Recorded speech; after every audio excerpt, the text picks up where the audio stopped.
नमस्कार, मैं हूं आपके साथ कविता राणा। पिछले 1.5 साल से दुनिया रूस यूक्रेन के बीच का युद्ध झेल रही है और अब देखिए इस कड़ी में इजराइल और फिलिस्तीन दो और दुश्मनों की एंट्री हो चुकी है। शनिवार की सुबह जैसे देखिए हमास के आतंकियों ने इजराइल पर हमला बोला, एक साथ 5000 रॉकेट्स ने पूरे इजराइल को दहला दिया। धमाकों की गूंज, चारों तरफ खतरे के बजते सायरन और ऊपर से जमीन, हवा, समुद्र, चारों तरफ से इजरायलियों पर हमास के आतंकियों का ताबड़तोड़ हमला। बेंजामिन नेतन्याहू की सरकार और यहाँ तक कि मुल्क की सबसे ताकतवर खुफिया एजेंसी मोसाद दोनों ये समझ नहीं पाए कि इतना बड़ा हमला कैसे हो गया। वो खतरे को भाप नहीं पाए और अब जब देखिए इजराइल भी युद्ध का ऐलान कर चुका है, खुलकर ही बोल चुका है कि इसकी भारी कीमत अब इनको चुकानी पड़ेगी। और ऐसे में क्या ये इंतकाम विश्व को महायुद्ध की आग में ढकेलेगा? आज ये सवाल इसलिए फिर से पूछा जा रहा है क्योंकि देखिए बैक टू बैक ग्रहण के साये को देखते हुए एक बार फिर दुनिया पर महायुद्ध का संकट मंडराने लगा है। एक बार फिर ग्रहण का असर जंग के मैदान में दिखने भी लगा है।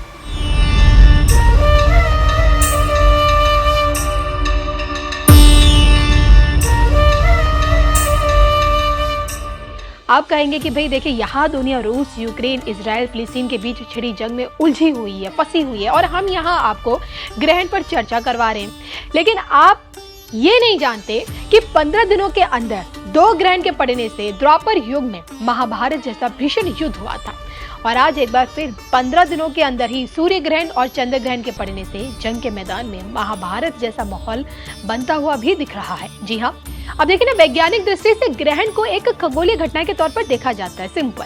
लेकिन धर्म ग्रंथों से लेकर ज्योतिष के नजरिए से ग्रहण को हमेशा से अशुभता से ही जोड़ा गया है।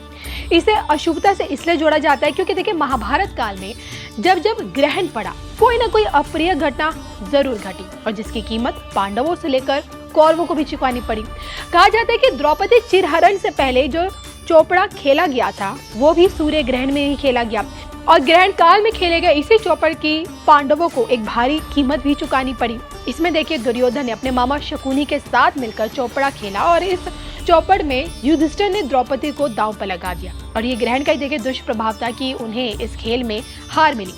वहीं जब देखिए महाभारत में अर्जुन ने प्रतिज्ञा ली थी कि वो सूर्यास्त से पहले ही जयद्रथ को मार देंगे वरना खुद अग्नि समाधि ले लेंगे, तो तब कौरवों ने जयद्रथ को बचाने के लिए सुरक्षा घेरा बना दिया। लेकिन उस दिन सूर्य ग्रहण होने से सभी जगह अंधेरा छा गया और तभी जयद्रथ अर्जुन के सामने ये कहते हुए सामने आए कि सूर्यास्त हो गया है और अब तुम्हें अग्नि समाधि लेनी होगी। और इस बीच जैसे ही ग्रहण खत्म हुआ सूर्य आसमान में चमकने लगा और तभी कहते कि अर्जुन ने जयद्रथ का वध कर दिया।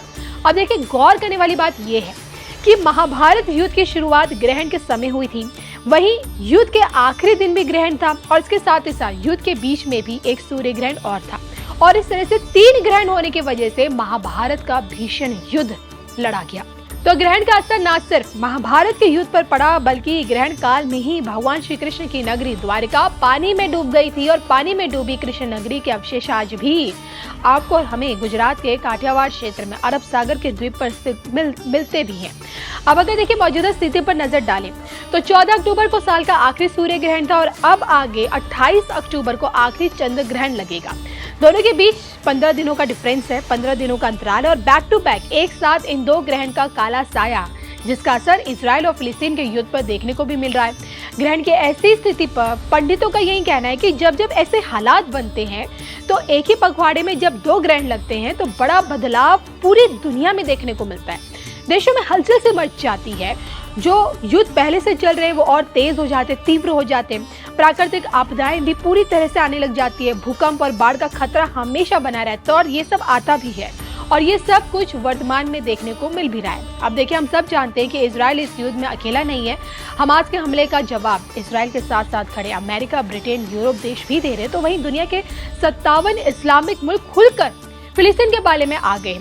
तो वहीं देखिए सऊदी अरब के जेद्दा में मुस्लिम देशों की बैठकें हो रही हैं और इस बीच चीन रूस की नजदीकियां अमेरिका के लिए एक खतरा भी बन चुकी है और ऊपर से पीएम मोदी इजराइल के पाले में भी खड़े हैं और हमास के हमले की भारत ने भी खुलकर निंदा की है। अब देखा जाए तो देखिए अलग अलग गुटों में बढ़ चुकी दुनिया युद्ध की चिंगारी से अब ज्यादा दूर तो बिल्कुल भी नहीं है। तो बैक टू बैक ग्रहण की काली छाया को देखते हुए दुनिया खौफ में है और ये डर इसलिए है क्योंकि देखिए इसी तरह का ग्रहण 2019 के आखिर में भी पड़ा था। आपको मैं याद दिला दूं कि 2019 में 14 दिसंबर को सूर्य ग्रहण पड़ा, फिर 26 दिसंबर को चंद्र ग्रहण पड़ा और जिसका नतीजा ये हुआ कि इसी साल के आखिर में चीन में कोरोना का पहला मामला सामने आया और फिर पूरी दुनिया कोरोना की चपेट में आ गई। महामारी की मार पूरे 2 सालों तक हम सबको झेलनी पड़ी और अब आगे क्या होगा ये तो वक्त बताएगा।